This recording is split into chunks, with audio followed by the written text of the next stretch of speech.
Hi, thank you for interviewing with us today. Oh, you're welcome. Could you introduce yourself to us? I'll be happy to. My name is Margie Nichols. I'm the Vice Chancellor of Communications here on the UT Knoxville campus. That means that media relations, internal relations, publications, video, the web, all of that comes out of my office, and I supervise that. But I have a lot of great people who work for me and get it done. And I work for the Chancellor, and any special projects or anything that he needs done, I do that as well. So how did you get to this point in life? Oh my. I was a journalist for most of my career. I worked in television for 25 years. I worked at a TV station in Memphis, one in Nashville, and one here. I was a reporter. I did investigative reporting. My last job in journalism was as a news director at WBIR, the NBC affiliate in town. And I love that. It was a really great job. When Mayor Haslam was elected mayor, he called and asked me if I wanted to be his director of communications for the city. And it was just, I'd done TV and journalism a long time, and I thought it would be an interesting and challenging career change. So I took a plunge and went to work for him, worked his whole first term, which is 4 years. And then I had an opportunity to come to the university and thought that would be another interesting career challenge, and so here I am. Okay, cool. Okay, I guess we'll just jump right into the questions now. The Ready for the World initiative has been one of the main focal points of the university for several years now. Are there any new Ready for the World initiatives coming up, and will these continue to be centered on diversity on an international scale rather than a national and local one? I think we're trying to do both.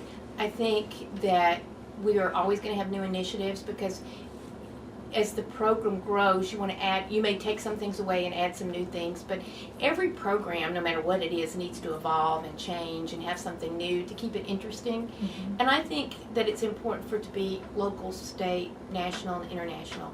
Those elements, I think everybody knows, it's almost become a cliche now. It is a world economy. We don't survive in our own little corner of the world anymore. And so we need to teach students, and actually staff and faculty, it's an advantage for us too to learn about our world and things that are going on, so that each of us has a broader perspective as we go into, certainly as the students as they go into life, but for all of us to understand the world better is an advantage. Okay. Well, going on from that, the university prides itself on being an example in the community and in the state with things such as that. Could you tell us about some of the possible plans the administration may have to make sure that this diversity is reflected not just in the student body but also in the administration and faculty? And I think that's really important. We look at that all the time. For example, the Chancellor's cabinet, he has 6 people on his cabinet, 3 are women. So he believes in diversity. It's one of his goals is to improve that. I think that it's something we strive for all the time, is to make sure in every way that we're diverse. And there's so many ways, I won't even begin to list them, but that all voices are at the table. Okay, cool. The Switch for Thinking program, another initiative of the university, has helped reduce, what was it? Did we reach our goal this year? Well, no, but we've saved $1 million so far, which is a lot of money. So what new aspects of this program can students look forward to in the future? Well, I think one of the things, as you know, we got stimulus money until July 1st of 2011, and one of the things we're doing with the stimulus money is retrofitting our buildings, do initiatives that will make each building more energy efficient. And things like when you walk in a room, the lights go on. When you walk out, they go off. All of our buildings are sort of tied together. One of the things we're doing is separating that so we know which building is energy efficient and which one isn't. Right now, we don't have a good way to determine that. And once we have a better way to measure that, then we can make the buildings more efficient. Those are just a couple of the initiatives. There are a lot of them, going on. Okay. The Hope Scholarship is an important topic among UT students, so much so that SGA Senate passed a bill to make an official recommendation to the administration, and also the Government Affairs Committee will be discussing HOPE with the state legislators sometime in the spring. Has the administration received this recommendation, and what is it doing to work towards? I don't know if any we've of those? received it yet. Okay. I just don't know. We may have. But I will tell you that the chancellor's talked about it many times.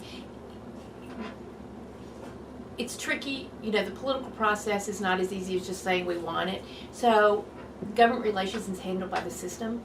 Certainly we've talked about it, and it's something we want to talk to the legislators about. We have to make sure that one of the things is once you open up a bill that allows for the lottery, everybody has these special interests they want to get in. So we have to do it the right way and at the right time. Mm-hmm. But I think everybody's seeing Chancellor Cheek has mentioned it several times that one of his goals is to get students through in 4 years.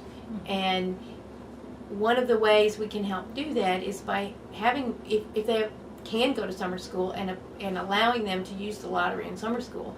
And I think he would like to see that happen. But I think the way we do it is also very important. So I think we're thinking about that and looking at that, talking with the president of the system about that and how we get that done in the best way. But I think it's certainly something we want to look at and we're open to. Okay. One of the things that one of the current issues right now, the students may not know a lot about is the THEC-TBR merger. Could you tell us what it is and what it means? I don't think that's on the table anymore. It isn't? No. Okay. I think there was some talk that they were going to, there was talk about reorganization of higher education. That's a really difficult thing to do. You've got a lot of colleges, a lot of constituencies. The University of Tennessee has 300,000 alums in the state. And you can't, the governor has one more year.